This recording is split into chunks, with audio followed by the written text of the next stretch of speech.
which have proven safety standards thanks to persistence and pride in quality, convey happiness all around the world. A variety of flavors that can be enjoyed anytime, anywhere. Makes your day happier. Always keeps your everyday happiness. My own secret happiness routine. Bonbee.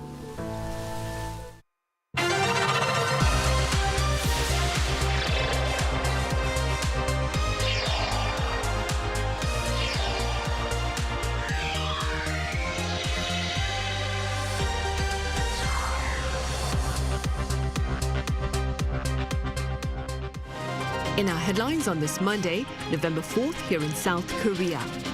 Come Tuesday, that is November 5th, millions of American voters will indirectly pick their new president, as well as lawmakers for the Congress, where all 435 seats in the House and 34 seats in the Senate are up for grabs.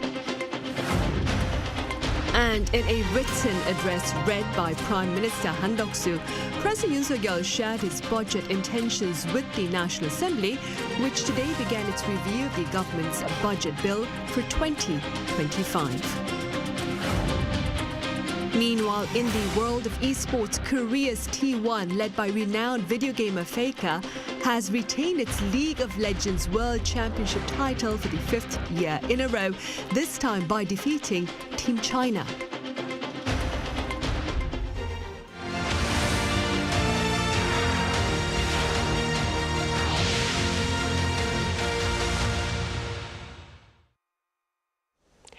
We are now counting down one day to the U.S. election when millions of Americans will head to polling stations to indirectly vote for their new president. Our An Sung-jin tells us what this means. Democrat candidate Kamala Harris and Republican candidate Donald Trump are pushing their final messages to voters. The race for the White House is neck and neck. This is why the 7 battleground states are even more crucial this year. Looking at the election polling average as of November 3rd, Trump is ahead in 5 swing states, including Pennsylvania, while Harris is winning in Michigan and Wisconsin. In the U.S. presidential election, the winner is not the candidate that receives the most votes across the country. Instead, each state is worth the number of votes in the Electoral College, with that number varying based on population. There are a total of 538 Electoral College votes up for grabs, so candidates need to reach 270 to win. The 93 Electoral College votes in the 7 swing states, Pennsylvania, Michigan, Wisconsin, Georgia, North Carolina, Arizona, and Nevada are key to winning the election. Pennsylvania with 19 votes is especially important, and both candidates have been focusing time and funds there, as they also expect to allocate their last day of campaigning at this battleground state. For Harris, the most likely way to reach 270 votes is securing the 3 northern states, Pennsylvania, Michigan, and Wisconsin. Meanwhile, for Trump, garnering votes from the Sunbelt states and Pennsylvania would give him the highest chance of winning. For this year's presidential election, early voting has seen a high turnout rate as well. According to the Election Lab at the University of Florida, up to November 3rd, more than 75 million Americans have already cast their ballot.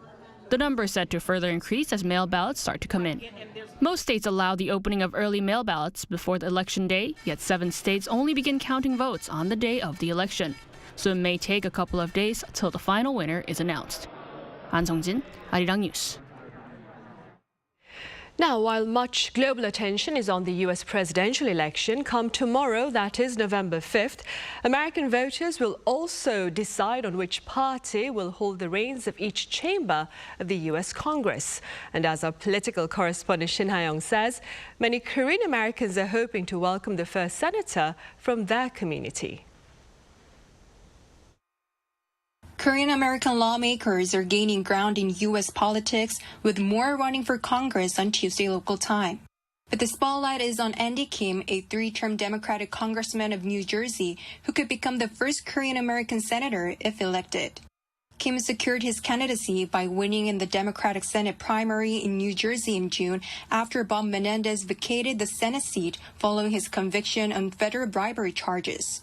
New Jersey is a Democratic stronghold, giving Andy Kim an advantage as the Democratic candidate. His experience as a House representative has also boosted his recognition, making him likely to win the race. As a Korean American, Kim highlighted one of his election priorities, playing a role as a bridge to strengthen the South Korea-U.S. alliance. At the Democratic National Convention in August, he took the stage to endorse Vice President Kamala Harris as the party's presidential candidate. What I learned on January 6th is that all of us, are caretakers for our great republic.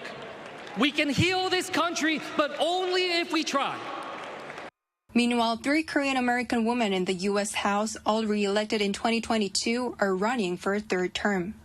Yoon Kim, representing California's 40th district, is recognized for her active work on North Korean human rights and security on the Korean peninsula. Another Republican, Michelle Parksdale, is running in California's 45th district, while Democrat Marilyn Strickland is seeking re-election in Washington's 10th district.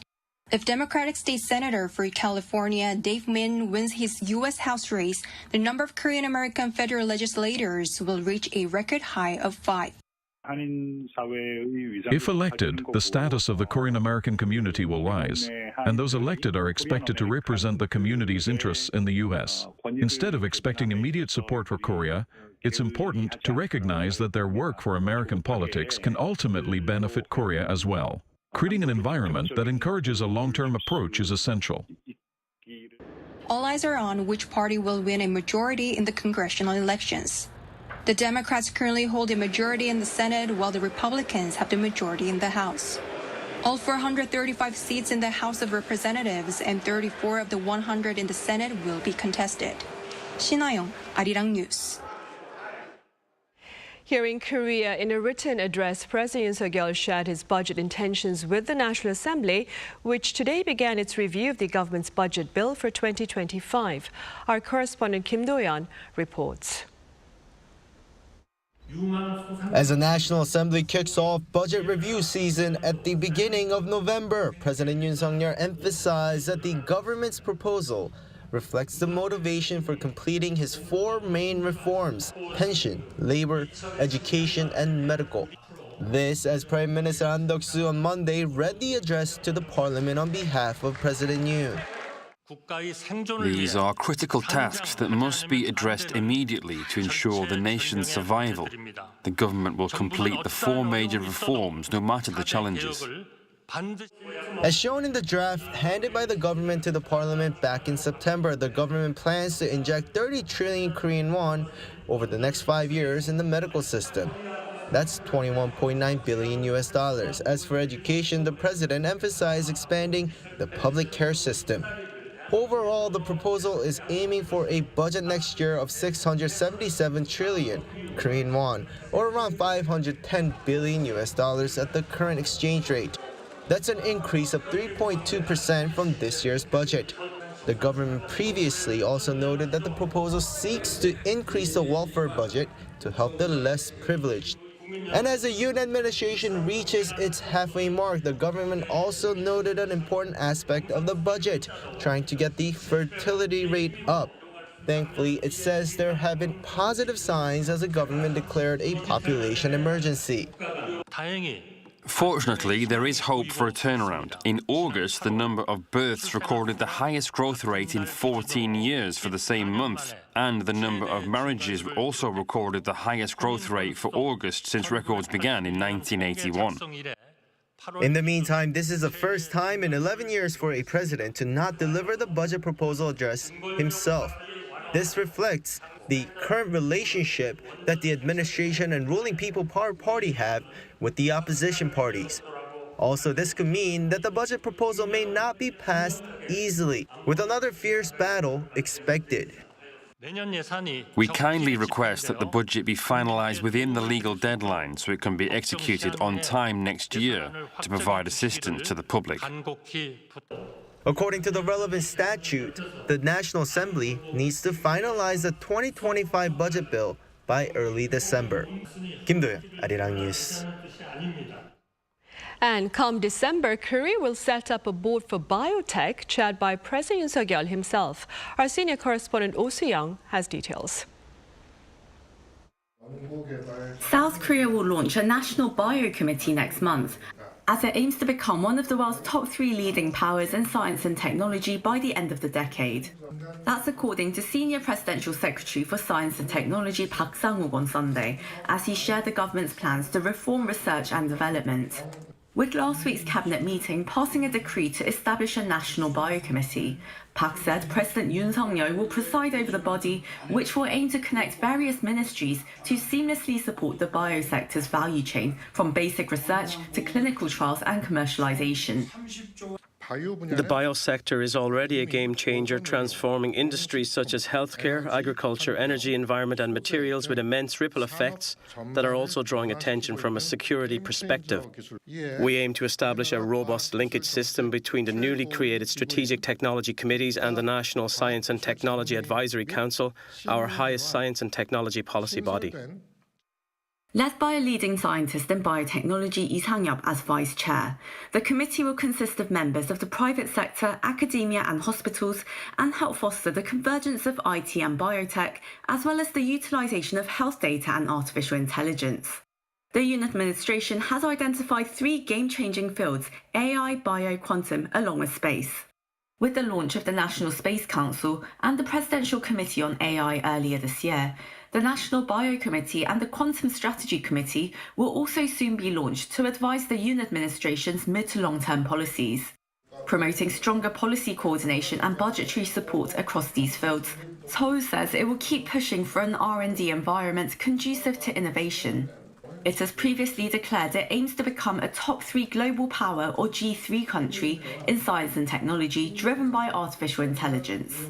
The country will also launch an AI Safety Institute later this month to focus on researching the safe development of AI, safety assessment, ethics, policy and governance of the technology. Oh Soo-young, Arirang News.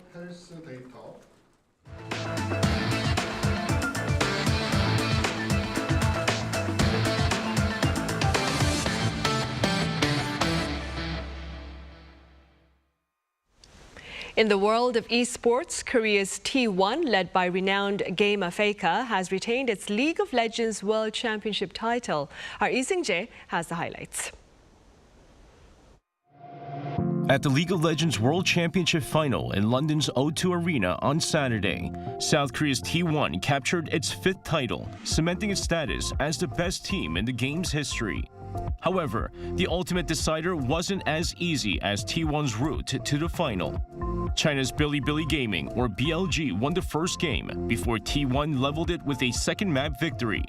BLG won Game 3, putting them a win away from capturing the title, but T1 ended up coming from behind to take the next 2 games to clinch the title 3-2. The victory also meant a 5th title for T1 in 7 trips to the finals. And for League of Legends superstar Faker, whose real name is Lee Sang-yup, it also solidified his status as the greatest to ever play the game, having played a part in all 5 titles. He was also named the finals MVP. But Faker is far from done, as he vowed to come back next year to add even more silverware to his glittering career. Along with bragging rights from winning an unprecedented 5th championship title, the team also takes home $445,000 in prize money. Lee Seung-jae, Arirang News. In other news, an area named Blue Whale in the East Sea is likely to be the site of Korea's first exploratory drilling for potential gas and oil reserves. Our Choi Soo-young has details. The first drilling area for developing a deep-sea gas field in South Korea's East Sea is close to being confirmed. The Korea National Oil Corporation and government authorities have selected an area called Blue Whale after discussing 7 possible sites expected to hold large amounts of gas and oil. KNOC identified 7 areas with names including Blue Whale, Squid and Pollock based on data by consulting company ActGeo. The Blue Whale site, located about 50 kilometers east of Pohang City in southeast of the country, is expected to have the largest reserves. The Blue Whale project is awaiting final approval from the Minister of Trade, Industry and Energy later this month. An offshore drilling contractor, Seadrill, is sending its drill ship, the West Capella, to the country in November. The ship will arrive in Busan on December 10th, and drilling is scheduled to begin in mid-December. KNOC plans to drill more than 1 kilometer below the ocean surface to collect rock samples to check for oil and gas. The government expects to see results as early as the first half of next year. The EC development project is forecast to have a 20% chance of success, and at least 5 sites are planned as a long-term project over the next 5 years. Moreover, while KNOC will handle the first part of the project alone, the government intends to bring in international oil companies and foreign investment for joint development in the second phase for a more sustainable long-term approach. Hyundai, Arirang News. Hyundai Motor Company has topped an SUV valuation by Autozeitung, a popular German car magazine. According to the Korean automaker, on this Monday, its mid-sized SUV, the Santa Fe Hybrid, took first place, beating vehicles from 3 Japanese companies, including Toyota and Nissan. Santa Fe garnered the highest score for 3 out of 5 criteria, including vehicle frame, driving comfort and dynamic performance. Autozeitung says Santa Fe excelled in terms of spacious interior, ride comfort and safety features. Israeli airstrikes targeting 2 northern Gaza towns and a refugee camp took at least 31 lives this past Sunday. Now, this is according to Palestinian officials who also accused Israel of seeking to set up buffer zones. Israeli authorities, for their part, claim the strikes sought to stop Hamas from regrouping. Gaza's health ministry says 43,341 Palestinians have been killed since October 2023. Also on Sunday, Israel announced that a military operation in Syria had led to the capture of a Syrian spy linked to an Iranian terrorist organization. On a light note now, back here in Korea, an annual festival to honor individuals who've been working to promote Korean culture beyond borders took place this past weekend. Our culture correspondent Song Yoo-jin covers the event. My name is Frankie Ramiro de Jesus. I'm from Timor-Leste. 네, 안녕하세요. 저는 태국에서 온 아이팟원 가위산입니다. 안녕하세요. 나마스테. 저는 인도에서 왔는 수치라고 합니다. Hello, we are Explode! Frankie, Ayapat, Suchi, and Explode come from different countries, but they share a deep love for Korea. They are the stars of this year's K-Way Festival, a celebration hosted by the Culture Ministry to honor those who've passionately promoted Korean culture worldwide. You've shared Korea's beautiful scenery, traditions, and food with people all over the world. This kind of reach wouldn't be possible without your passion. As ambassadors, you've made an impact that goes beyond what the government could do alone. Frankie, a doctor doing a master's in Korea, scored the highest among the top 5 honorary reporters of KoreaNet, a government website sharing information about Korea. Since April, his articles have been introducing the country's hidden attractions. Actually, the purpose is to share to other people that Korea, not only Seoul, we can show the people that a part of Seoul, there are beautiful places, culture, history that you can learn, you can visit.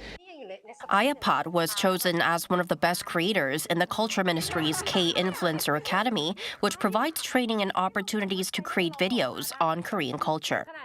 Suchi won the Talk Talk Korea content competition with a video introducing everyday Korean expressions. I feel like my passion and all my effort that I put into this project is paid off. Like finally someone see that, they recognize me. And as a Thai people, because there's so many Thai people that love Korea, like love everything about Korea, not only travel, not only the cosmetic, but the culture as well. So many people who are into K-pop and K-drama, they don't know much thing about Korea. So I wanted to tell everyone through my content that there are so many things to learn. Argentinian girl group Explode took the K-Way Festival stage as winners of the K-Community Challenge, an online contest for videos on Korean food, music, and dance. For 15 years, they've expressed their passion for K-pop through dance covers. We make our own music, and we would like to present our own music too in Korea. These cultural ambassadors are touring Korea this week as part of their reward and will return home on Friday. 송유진, Arirang News.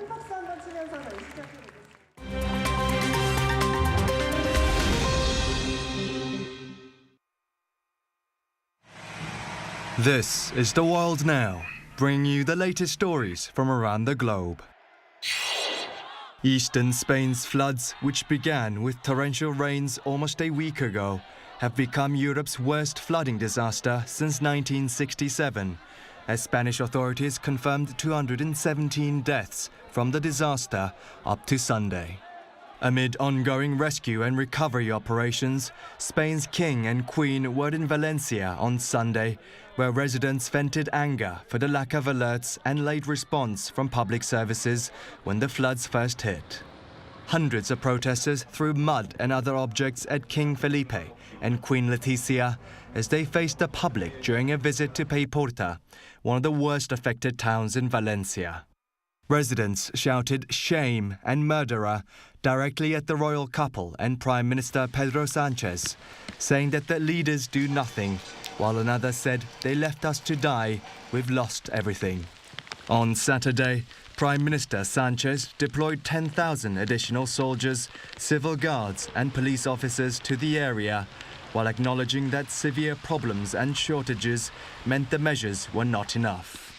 Spain's weather agency issued its highest level of warning on Sunday again, as intense storms were forecast in parts of southern Valencia, with 90 millimeters of rain expected. The UK's Conservative Party has elected Kemi Badenoch as its new leader on Saturday, making her the first black woman to head a major British political party. 44-year-old Badenoch won 57% of party members' votes in the final round, beating former Immigration Minister Robert Jenrick. Badenoch has been a Conservative Member of Parliament since 2017 and has held several cabinet roles, including Trade Minister. She now takes over from former Prime Minister Rishi Sunak and faces the challenge of bringing back the Tories, who suffered a huge defeat in July's general election, where they lost over 200 seats. Badenoch is known as a hardliner with anti-woke values and said that the election was lost because the Conservatives talked right but governed left, promising that her party will get back on track and stop acting like Labour. High levels of air pollution in India and Pakistan are forcing authorities to take emergency measures, with penalties issued in India and school closures in Pakistan. Pakistan's second-largest city, Lahore, recorded its highest ever air pollution reading at 1,900 AQI near its border with India on Sunday, according to data from local government and Swiss's IQ Air. On the same day, officials in Pakistan's Punjab province announced measures including one-week-long closure of primary schools and making 50% of office employees work from home. Delhi in India has been shrouded in thick toxic smog as well, with additional pollution from firecrackers and lights during recent Diwali celebrations. A report by the Energy Policy Institute at the University of Chicago says toxic air can shorten the lives of Delhi residents by 8.5 years. The Los Angeles Dodgers baseball team celebrated its World Series victory with a parade in downtown LA on Friday. Following the Dodgers' 4-1 win over the New York Yankees, the baseball team secured its 8th title on Thursday in a public parade which had been denied when they last won the title in 2020 during the COVID-19 pandemic. The 2024 World Series MVP, Freddie Freeman, rode on top of one of several double-decker buses, greeting fans who shouted his name. Kim Xiang, Arirang News.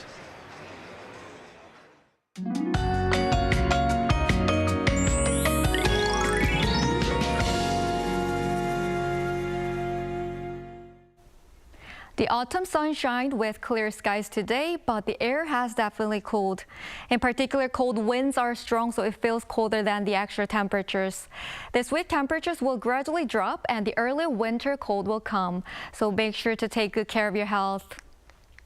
Due to the influence of the easterly winds, rain will begin around the east coast overnight. Tomorrow afternoon, it will rain in inland areas of Gangwon-do Province, inland areas of northern Gyeongsang-buk-do Province, and Ulsan. The amount of rain will be as much as 5 to 20 millimeters. In the mountainous areas of Gangwon-do Province, where temperatures low, there is the possibility that rain will turn into snow. Tomorrow morning, temperatures will be about 10 degrees lower than today in central areas, dropping to as low as 5 degrees Celsius in Seoul. And there's a possibility of cold wave warnings being issued in some areas. It will be colder in the middle of the day, 14 degrees in Seoul and Chuncheon. On Thursday morning, temperatures will plunge to 2 degrees in Seoul. That's all for Korea. Here are the weather conditions around the world.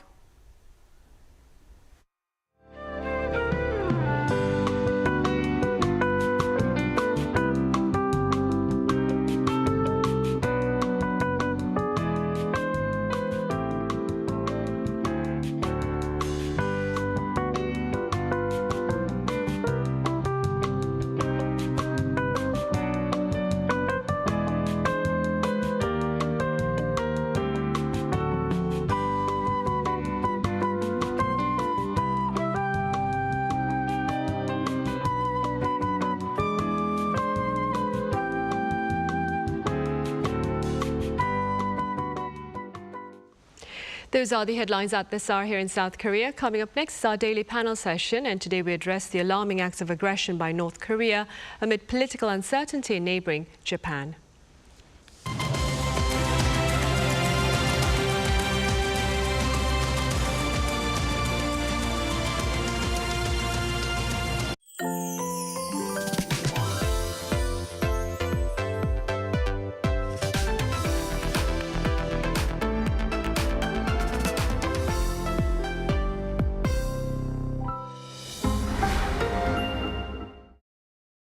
천혜의 자연관광지와 이순신 장군의 충절의 정신이 공존하는 경상남도에서 푸르드 경남 2014 스페셜 대회가 펼쳐집니다. 약속의 땅, 미래 100년의 도시 통영. 일상이 여행인 그곳, 다정다감 거제. 매력발산 천만 생태 관광도시 국민고향 보물섬 남해. 변화와 혁신을 선도하는 도시 창원. 아름다운 경남 남해안의 관광지를 투어하는 푸르드 경남 스페셜 대회에 여러분의 많은 관심 바랍니다.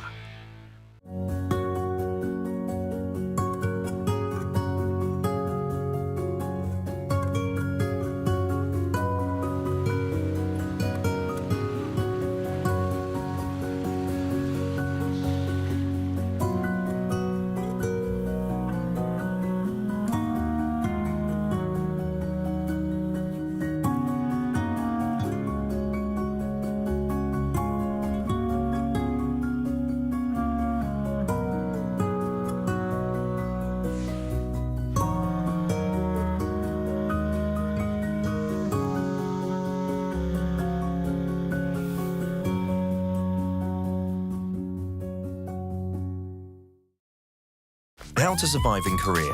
Weddings. Step 0. Attire. As a guest, dress formal to business casual. Avoid wearing all white, shorts or going topless. Step 1. Arrival time. Arrive 30 minutes prior to the wedding ceremony.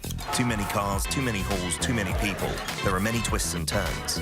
Take pictures and shake hands. And write your name vertically, not horizontally, in the guest book. Step 2. Or, shibor. 50,000 won, 100,000 won, 150,000 won. Cash gifts are given in these units. Decide on the amount based on your relationship. Write your name vertically on the envelope. Step 3. Wedding etiquette. Fill up the front row. Guests have 3 duties to fulfill: clapping, cheering, and taking pictures. Step 4. Dining. Take off your jacket. This will be your seat from now on. Start with the not your everyday delicacies. Kalbijjim. Yes. Bosa. Yes. Chili shrimps. Definitely yes. Kimbap. Yeah. Only if you can't live without it. No need to pile up food. You have more than one opportunity. Did you survive the wedding? Wait. Did someone catch your eye? What are you waiting for? You're looking fine today.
Korea launched an intercontinental ballistic missile last week that flew higher and for longer than any other weapon tested by the regime. Now, this act of aggression comes amid much political uncertainty in the U.S., where a presidential election is underway, and even in neighboring Japan, where the ruling coalition just lost its parliamentary majority. We have more on this edition of Press Perspective.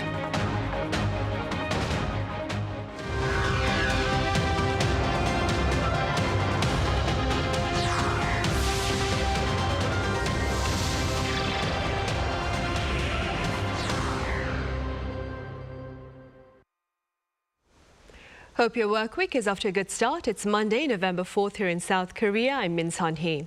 We start Press Perspective this week by revisiting regional developments, including North Korea's latest ICBM test launch and Japan's political uncertainty. For this, I have Koichi, that is, Yonemura at the Mainichi in Tokyo. Koichi, it's good to have you with us. Thank you for having me. I also have Professor Chung Guyon at Gangwon National University live on the line as well. Professor Chung, welcome to the program. Thank you. Thank you for having me. Right, Koichi, let's begin with the analysis among pundits there in neighboring Japan about North Korea's most recent ICBM test launch. What are they saying?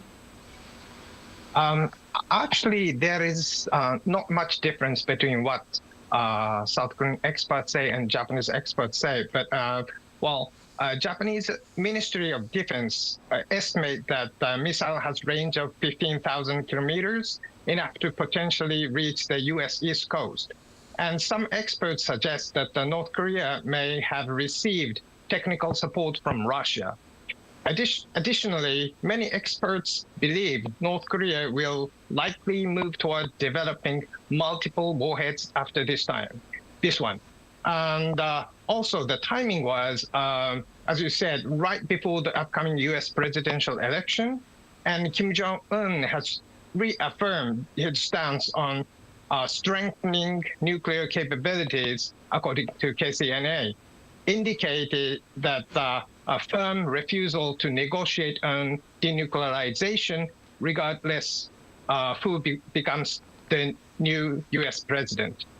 Right. Professor Chung, as Koichi mentioned, quite a number of pundits are actually touching upon the timing of this latest test launch of a missile by North Korea. What are your thoughts regarding the relevance of this particular time frame? Well, actually, the timing of this launch was quite extraordinary, I think. There are several explanations, as reporter just mentions. While many people actually pointing out that the recent, actually tomorrow, U.S. presidential elections might be the reason why they actually make a provocation this time. To send a signal, and actually whether it is a Kamala Harris or a former President Donald Trump, to set the tone for the negotiations or dialogue for the next 4 years, which is plausible. And every time there is a new administration, North Korea used to actually make a provocation in the past. So it's kind of reasonable kind of explanation why they actually launch a missile this time. But at the same time, we have to look at this incident from the context of Ukraine and Russia war. They just sent military forces to Russia, and actually they are just about to be deployed in the territory close to Ukraine, and at the same time they are exercised together with the Russian forces. So this is quite a vulnerable situation for North Korea. Not only they have sent in munition and other logistic support to Russia, but at the same time they have sent thousands of North Korea military forces, which might send a signal the vulnerability of the North Korea on the peninsula, which actually in return make those North Korean people feel agitated or nervous, which is why they actually launch another missile test so that they can mobilize their people behind Kim Jong-un's control. So that's another explanation we can presume. But either way, I think the current situation is pretty precarious, either for South Korea or the regional countries in the Northeast Asia. Right. And following this latest missile test launch, Koichi, Japan has also reiterated the risks of a 7th nuclear test by Pyongyang. What are the prospects of such a provocation, Koichi? Well, my understanding is that the South Korean Ministry of Defense most recently pointed out the likelihood of nuclear tests, and actually we report about that, quoting South Korean Ministry of Defense. And after we report about the test, and after being asked about it, Japan Chief Cabinet Secretary Yoshimasa Hayashi reaffirmed the possibility of the test. And as all we know, since spring 2022, there have been many reports of tunnel repairs and new construction at the Punggye-ri nuclear test site. And many Japanese experts predict that North Korea will eventually conduct tests aimed at miniaturizing and lightening nuclear warheads. Right. Professor Chung, you mentioned Kim Jong-un sending his soldiers, of course, to Russia, which has been a major concern among members of the international community. That being said, what do you suppose does Kim Jong-un have to gain by sacrificing the lives of his soldiers?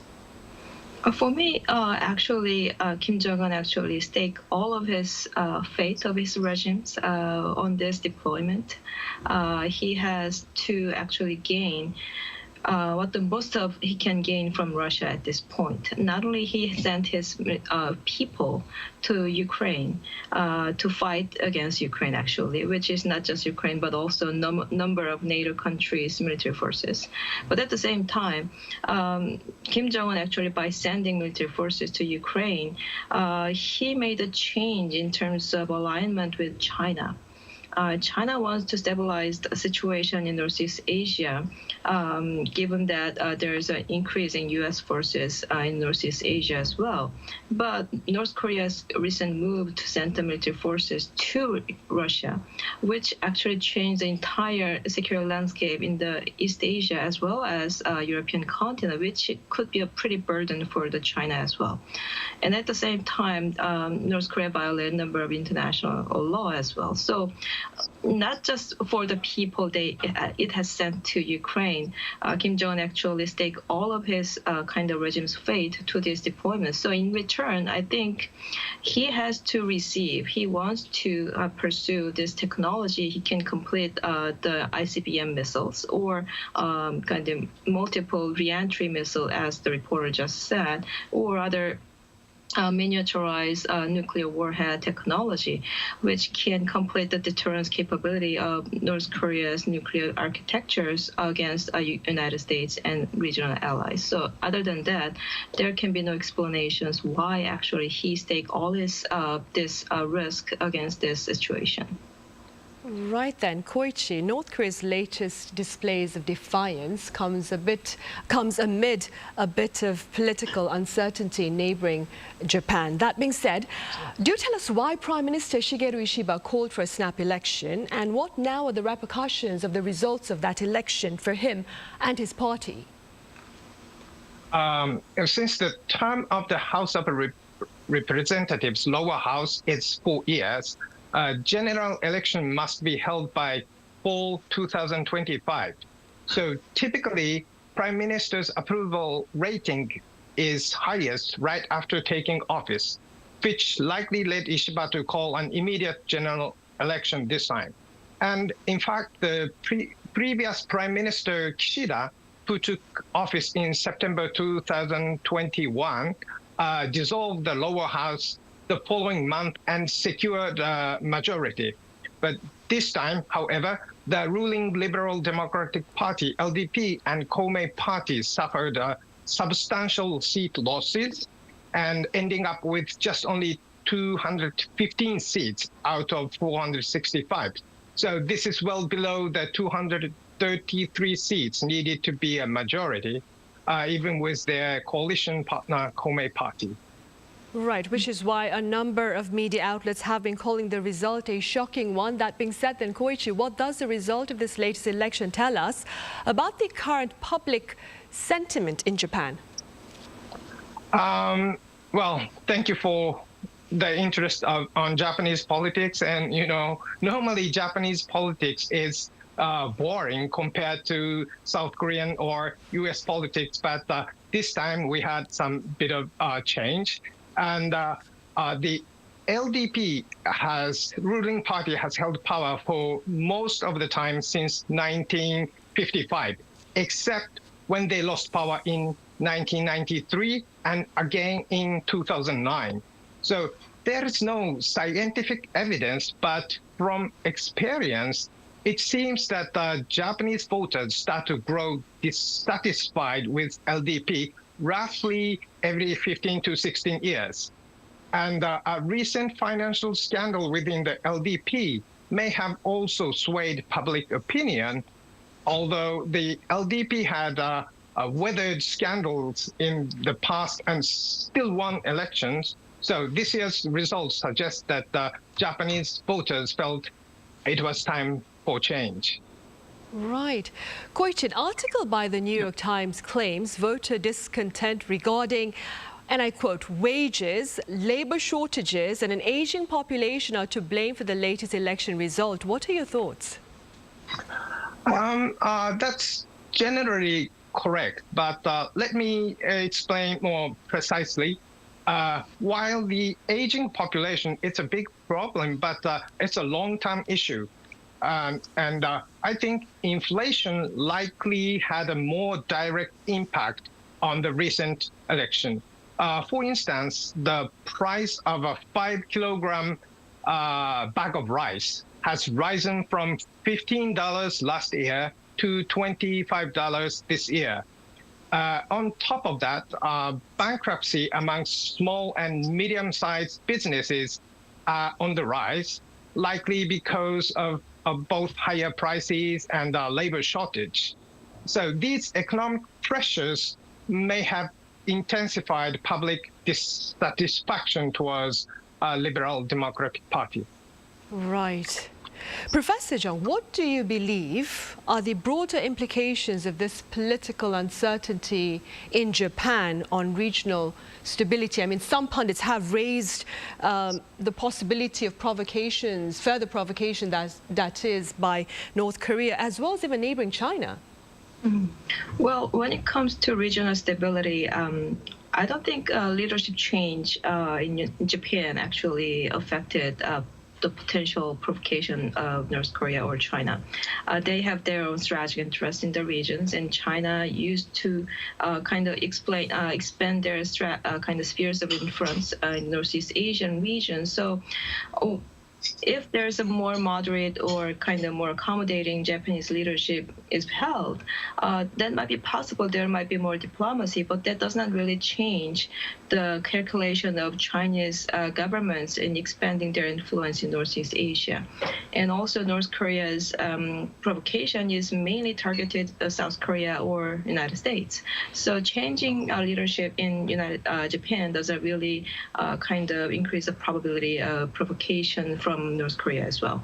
But the thing is, if there is a changing of leadership in Japan, the trilateral cooperation with the United States and South Korea or bilateral relationship with South Korea might be affected, especially more so. We has been very kind of facilitating very nice cooperative kind of initiative for the last several years, but there might be less of kind of considerations about kind of the history issue or kind of forced labor issue, and their accommodation of this issue might be lowered in the future.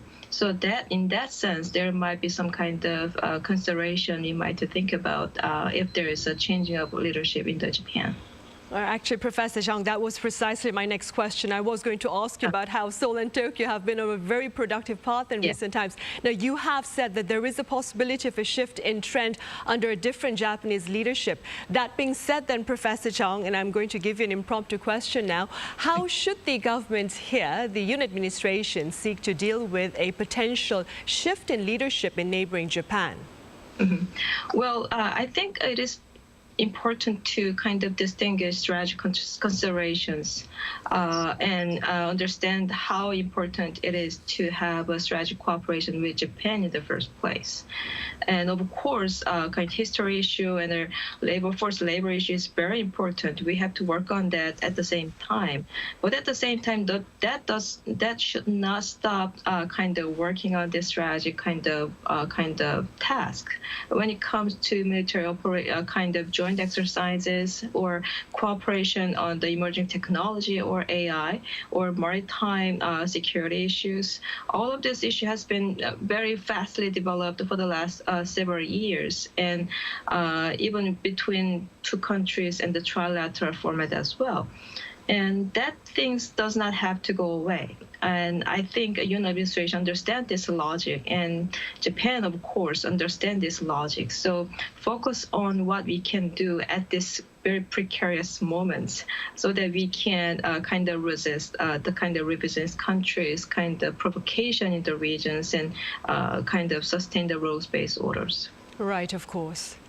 Koichi, naturally, it's the priority of any government to deal with the domestic matters at home affecting its people. But do you suppose that the Japanese government's preoccupation with domestic matters may somehow hinder a proactive stance on global challenges, including the wars in Ukraine and over in the Middle East? Since there's not a big divide between the ruling and opposition parties on foreign policy or national security issue, so the fundamental direction will probably remain the same, no matter who becomes prime minister. But Prime Minister Ishiba faces another challenge, the upper house election coming up next July, which is critical for the Liberal Democratic Party to survive. So some within the party believe it would be wise to replace an unpopular prime minister before then. Prime Minister Ishiba's approval rate is, at first, at the beginning, he got 50%, but now his approval rating is like 35, 34%. So there is a criticism among LGBT party members. And given Ishiba's shaky position as such, he may struggle to prioritize international issue for now. So after the upper house election, and if the coalition stabilizes, then the government could focus more on foreign policy and security issues. Right. And with regard to bilateral ties, Koichi, then, South Korea and Japan stand together, of course, in terms of addressing North Korea's acts of aggression. The two countries also face a number of similar social challenges, such as a rapidly aging society, as well as the unfortunate phenomenon of social withdrawal by their youth. Do you suppose joint efforts on social challenges between South Korea and Japan may serve to strengthen their bilateral ties? Yes, I think so. Especially younger generation have, they have a similar point of view about society. And as you said, we have many common problems, like including aging population. So we need to tackle these problems together. Right. And I think it's possible. Right. Hopefully you're right, Koichi. All right. Thank you so much for your time and your thoughts, Koichi. And Professor Chung, thank you very much for your insights. Thank you. Thank you. Right. Well, that brings us to the end of this edition of Press Perspective. We return same time tomorrow with a look at the impact of the U.S. election on Asia.